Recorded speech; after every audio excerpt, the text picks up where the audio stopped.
بيتزا ب 100 جنيه، عليها جمبري وعليها كابوريا وعليها مشروم وعليها موتزاريلا. الكلام ده انا مش جايبه من عندي، الكلام ده انا جايبه منيو. ودي اسمها بيتزا سي فود الرانش، هو المحل اسمه بيتزا الرانش، وجبنا من عنده بيتزا الرانش بقى. دي بتبقى فراخ، بس انا يعني من عشاق البيتزا دي، من احسن الاماكن اللي بحب اكل فيها في طنطا البيتزا دي بالذات يعني. بس دي شفتها قلت اجربها معاكم، اللي هي بيتزا سي فود الرانش. بس المفروض ان هي على اسمهم فتطلع جامده زي دي. اول حاجه انا معجب بكميه الجبنه يعني اللي الناس دي بتحطها بصراحه. الناس دي بتحط كميه جبنه محترمه. بسم الله. طبعا البيتزا يعني طلعين ابوها معانا في المواصلات وفي الشمس، المفروض يعني مش قطعتين بس احنا يعني ايه. بص كده الناس دي حاطين كميه جبنه فوق ممتاز. وانا خدت حته الجمبري دلوقتي عجبتني، طعمها جميل. بسم الله.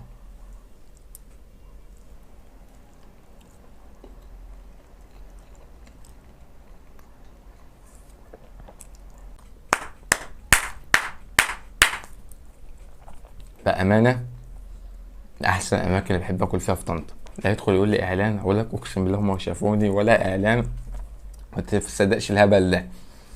سعرها 100 جنيه بس البيتزايه اقسم بالله واحد. البيتزا دي من قبل يعني باكلها، البيتزا دي اكتر من دي اكتر من دي في الجبنه يعني. دي اكتر من دي في الجبنه. انا من عشاق البيتزا دي يعني. انا والله الفيديو ده انا عامله للناس دي عشان انا يعني عايز اسالهم انتوا بتحطوا من جيبكم ولا ايه الدنيا. انا البيتزا دي هتبقى وهم يعني. دي ممكن تعجبني اكتر من دي. بس دي السي فود برضو ليه وضعه في البلد. بسم الله.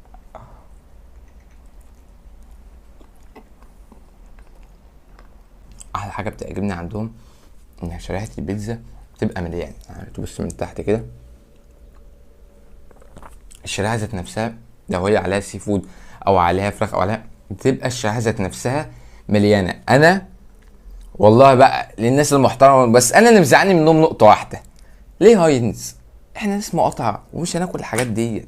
ليه ما نجيبش حاجه كويسه؟ هل الكاتشب يعني وقفت عليه الدنيا؟ ما تزعلوناش بقى. نقطه يعني نستغنى عن الكاتشب. والناس دي والله لو انت مقاطع حاجه من طنطا، الناس دي كله تمام وربنا ما اعلان ودافعين تمن الاكل وربنا ولا خدنا جنيه من الناس دي اصلا. بس احنا يعني كده بنقول بصداقه مش محتاجين جنيه من حد. فالحاجه لما بتعجبنا بنحب ان احنا نشكر الراجل ده ونقول له يعني الجوده فوق الممتاز.